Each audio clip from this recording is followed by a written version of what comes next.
Hello दोस्तों। तो स्वागत है आप सभी का आपके अपने चैनल क्रैक कंपटीशन में। और जैसा कि दोस्तों आप सभी का SSC का परीक्षा चल रहा है, तो दोस्तों आज है आपका 13 मई और आज आपका किसी भी शिफ्ट में कोई एग्ज़ाम नहीं है। तो आज आपके लिए वो प्रश्न दोस्तों लेकर आए हैं जो प्रश्न आपके आने वाले शिफ्टों में पूछे जा सकते हैं, अभी तक जैसे प्रश्न आए हैं उसके आधार पर। और ये जो प्रश्न होंगे इसमें एक प्रश्न में आपके 2 से 3 प्रश्न मिलेंगे। तो इससे यह वीडियो जो है आप लोग अंत तक देखिएगा ताकि आपसे एक भी क्वेश्चन छूटे ना। तो चलिए शुरू करते हैं। पहला है, जूट उत्पादन में विश्व में प्रथम स्थान किस देश का है।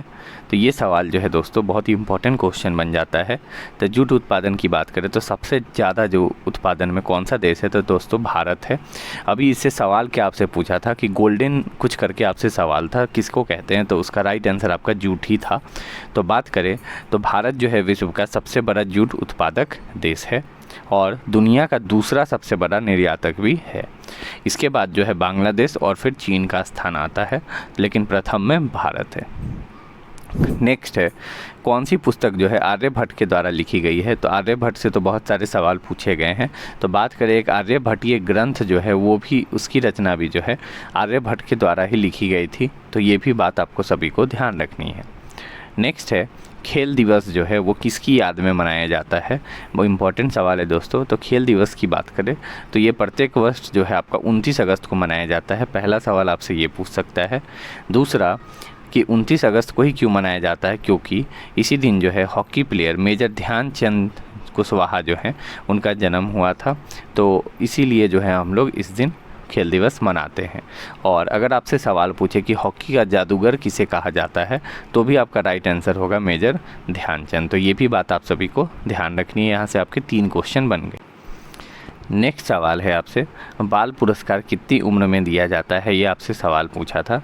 तो बात करें बाल पुरस्कार की, तो आपका राइट आंसर कितनी उम्र की बात करें तो ये 5 से 18 साल के बच्चों को जो है ये दिया जाता है। बात करें तो इस साल जो है देश के सभी क्षेत्रों से चुने गए 11 बच्चों को जो है यह पुरस्कार दिया गया है। कला और संस्कृति में 4, वीरता के लिए 1 पुरस्कार, इनोवेशन के लिए 2, समाज सेवा के लिए 1 और खेल के लिए जो है 3 पुरस्कार इस बार दिया गया है। नेक्स्ट सवाल दोस्तों आपसे बनता है, बहुत अच्छा सवाल है केमिस्ट्री का। कार्बन डाइऑक्साइड में कैल्शियम हाइड्रोक्साइड मिलाने से क्या होता है। तो दोस्तों अगर हम लोग कार्बन डाइऑक्साइड में कैल्शियम हाइड्रोक्साइड मिलाते हैं तो हम लोग को जो मिलेगा वो आपको कैल्शियम कार्बोनेट प्राप्त होगा, जिससे क्या होता है जल का उत्पादन भी होता है। यानी कि जब ये रिएक्शन होता है तो इस रिएक्शन में कैल्शियम कार्बोनेट के अलावा जल भी बनता है। ठीक है। नेक्स्ट है, अरुणाचल प्रदेश की सबसे ऊंची चोटी कौन सी है। अभी हाल में ही आपसे दोस्तों कल या परसों में एक सवाल पूछा था ऊंची चोटी के बारे में कि वेस्ट बंगाल की सबसे ऊंची चोटी कौन सी है। अब अगली बारी है कि अरुणाचल प्रदेश की सबसे ऊंची चोटी पूछेगा और आप सभी को ध्यान होगा कि गौरी चेन चोटी जो है ये यहाँ की सबसे ऊँची है। तो ये आप सभी को ध्यान रखना है। भारत की सबसे ऊँची चोटी पूछे तो आपको ये भी ध्यान रखना है कंचनजंगा जो है वो भारत की सबसे ऊँची चोटी है। ठीक है। और ये कहाँ है, तो दोस्तों ये जो है आपका हिमालय रीजन के अंदर है। तो ये बात आप सभी को ध्यान रखनी है। नेक्स्ट है, हॉकी वर्ल्ड कप 2023 कहाँ आयोजित हुआ था। तो हॉकी वर्ल्ड कप जो है वो अभी हाल ही में उड़ीसा में संपन्न हुआ था। ठीक है। विजेता अगर आपसे पूछे तो जर्मनी इसका विजेता है और उप विजेता पूछे आपसे तो बेल्जियम इसका उप विजेता है। नेक्स्ट सवाल है, भारतीय रिजर्व बैंक की स्थापना कब हुई थी। बहुत इंपॉर्टेंट सवाल है दोस्तों। भारतीय रिजर्व बैंक की बात करें तो इसकी स्थापना जो है वो 1 अप्रैल 1935 को हुई थी। कौन था, भारतीय रिजर्व बैंक अधिनियम 1934 के अनुसार। बात करें तो रिजर्व बैंक का जो सबसे पहले केंद्रीय कार्यालय था वो प्रारंभ में कोलकाता में था, लेकिन जिसे जो है 1937 में मुंबई में चेंज कर दिया गया। तो वर्तमान में कहाँ है रिजर्व बैंक का कार्यालय, तो मुंबई के अंदर स्थित है। साथ ही साथ दोस्तों आप कमेंट करके बताएं कि अभी वर्तमान में रिजर्व बैंक के गवर्नर कौन है। बहुत ईजी सवाल है दोस्तों। ठीक है। नेक्स्ट है दोस्तों, उज्जैन किस नदी के किनारे पर बसा हुआ है। इंपॉर्टेंट क्वेश्चन है। तो उज्जैन की बात करें तो ये आपके मध्य प्रदेश राज्य का एक है। ठीक है। जो कि आपके शिप्रा नदी के किनारे पर बसा हुआ है। तो उज्जैन कहाँ है, तो मध्य प्रदेश में। और किस नदी के किनारे, तो शिप्रा नदी के किनारे आपका बसा हुआ है। तो ये सारी चीज़ें जो हैं आपको ध्यान रखनी है। ओके। नेक्स्ट है, भारतीय प्रवासी दिवस कब मनाया जाता है। अति महत्वपूर्ण सवाल दोस्तों, गांधी जी से संबंधित है। तो बात करें भारतीय प्रवासी दिवस की, तो ये जो है 9 जनवरी को मनाया जाता है। क्यों मनाया जाता है 9 जनवरी को? क्योंकि इसी दिन जो है महात्मा गांधी 1915 में दक्षिण अफ्रीका से वापस लौटे थे। तो आपसे सवाल डायरेक्ट पूछता है कि कब लौटे थे, तो 9 जनवरी 1915 को। ठीक है। और साथ ही साथ बात करें तो यह दिवस जो है भारत के विकास में प्रवासी जो भारतीय हैं उनके योगदान का उत्सव मनाने का अवसर होता है। नेक्स्ट है सेबी की स्थापना जो है वो किस वर्ष हुई थी? आपसे ये सवाल पूछ सकता है। तो सेबी की स्थापना की बात करें तो इसकी स्थापना जो है 1988 में हुई थी। ठीक है। प्रतिभूति बाजार को विनियमित करने के लिए गैर संवैधानिक निकाय के रूप में की गई थी। यानी कि जो स्टॉक मार्केट है उसको कंट्रोल करने का काम जो है कौन करता है? स्टॉक मार्केट और म्यूचुअल फंड का वो आपका सेबी करता है। बात करें वर्तमान में इसके अध्यक्ष कौन है, तो माधवीपुरी बुच जो है वो वर्तमान में सेबी की अध्यक्ष है। और अगर सेबी की फुल फॉर्म आपसे पूछे तो आपको ध्यान रखना है security and exchange board of India. तो ये चीज़ें आपको ध्यान रखनी है। चलिए बढ़ते हैं नेक्स्ट क्वेश्चन पे। DRDO की स्थापना किस वर्ष हुई थी? ये सवाल अगर आपसे पूछता है तो DRDO का गठन जो है 1958 में हुई थी। और इसके वर्तमान अगर हेड की बात करें तो डॉक्टर समीर वी कामत जो हैं वर्तमान में इसके हेड हैं। साथ ही साथ दोस्तों आप इस वीडियो की अगर PDF डाउनलोड करना चाहते हैं तो वो आप डिस्क्रिप्शन में दिए गए टेलीग्राम लिंक से डाउनलोड कर सकते हैं। और अगर आपको यहाँ तक दोस्तों वीडियो अच्छा लगा है तो दोस्तों इस वीडियो को लाइक कर दें और अपने दोस्तों के बीच शेयर करें जिनका भी आगे वाले शिफ्टों में एग्ज़ाम है। और अगर आप पहली बार आए हैं इस चैनल पे दोस्तों तो प्लीज़ इस चैनल को सब्सक्राइब कर ले ताकि आपको इस चैनल पे सारे ही एग्ज़ाम के एनालिसिस वीडियो मिलते रहें। तो चलिए बढ़ते हैं नेक्स्ट क्वेश्चन पे। भारत रत्न सबसे पहले किस खिलाड़ी को दिया गया है? किस खिलाड़ी को? तो फिर प्लेयर में जो है सबसे पहले सचिन तेंदुलकर जी को दिया गया था। ये आप सभी को पता होगा। नेक्स्ट क्वेश्चन देखते हैं। श्रीनगर को लेह से जोड़ने वाला राष्ट्रीय राजमार्ग कौन सा है? तो राष्ट्रीय राजमार्ग की बात करें जो कि श्रीनगर को लेह से जोड़ता है तो यह राजमार्ग 1A है जो कि जोजिला दर्रा के माध्यम से लेह को कश्मीर घाटी से जोड़ता है। और जोजिला दर्रा का जो नेशनल हाईवे है वो नेशनल हाईवे का नाम है 1D और यह श्रीनगर को लेह से जोड़ने वाला एकमात्र हाईवे है। यानी कि जोजिला दर्रा जो है वो अगर आपसे पूछता है कि श्रीनगर को लेह से कौन जोड़ता है तो ये भी आपका सवाल बनता है कि जोजिला दर्रा जो है वो श्रीनगर को लेह से जोड़ता है। नेक्स्ट सवाल है आपका इंटरनेट चलाने का अधिकार किस अनुच्छेद में है? बहुत इंपॉर्टेंट दोस्तों, इंटरनेट चलाने का अधिकार की बात करें तो ये जो है हमारे अनुच्छेद 19(1)A के तहत जो है इंटरनेट अधिकार को मौलिक अधिकार बनाया गया था। और इसे कब बनाया गया है? तो इसे वर्ष 2020 में एक मौलिक अधिकार बनाया गया है। तो ये भी बात आप सभी को ध्यान रखनी है। ये अभी हाल ही फिलहाल में मौलिक अधिकार बना है तो ये आपके लिए बहुत इम्पॉर्टेंट है। नेक्स्ट है अर्थशास्त्र का जनक कौन है? तो अर्थशास्त्र के जनक की बात करें तो जनक जो है हम लोग वो कहते हैं एडम स्मिथ को अर्थशास्त्र के जनक। ठीक है। ये क्या थे एडम स्मिथ? तो एक ब्रिटिश नीति वक्ता थे, दार्शनिक थे और राजनीतिक अर्थशास्त्री थे। और इन्हें जो है अर्थशास्त्र का पितामह भी कहा जा सकता है। तो अगर अर्थशास्त्र का पितामह अगर आपसे कहीं सवाल लिखा मिले तो इसका राइट आंसर आपका होगा एडम स्मिथ। नेक्स्ट सवाल है पहली बार साहित्य पुरस्कार कब दिया गया था? तो साहित्य पुरस्कार जब पहली बार की बात करें तो यह पुरस्कार 1955 में दिया गया था।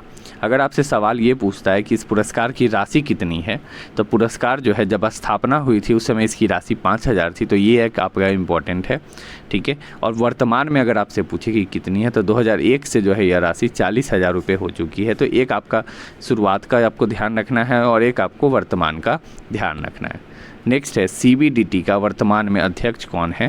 तो CBDT के अध्यक्ष की बात करें तो वर्तमान में नितिन गुप्ता जो हैं इसके अध्यक्ष हैं। और अगर आपसे इसका फुल फॉर्म पूछता है तो केंद्रीय प्रत्यक्ष कर बोर्ड जो है इसका फुल फॉर्म है। तो ये भी आप सभी को ध्यान रखना है। ओके। नेक्स्ट सवाल है दोस्तों कालबेलिया नृत्य किस राज्य से संबंधित है? ये सवाल दोस्तों आपसे पूछा जा चुका है एग्जाम में, लेकिन इससे संबंधित सवाल आपके लिए बनेगा। जैसे बताते हैं सबसे पहले तो ये कहाँ का है? तो राजस्थान का है। इसे जो है सपेरा नृत्य और स्नेक चार्मर नृत्य भी कहा जाता है।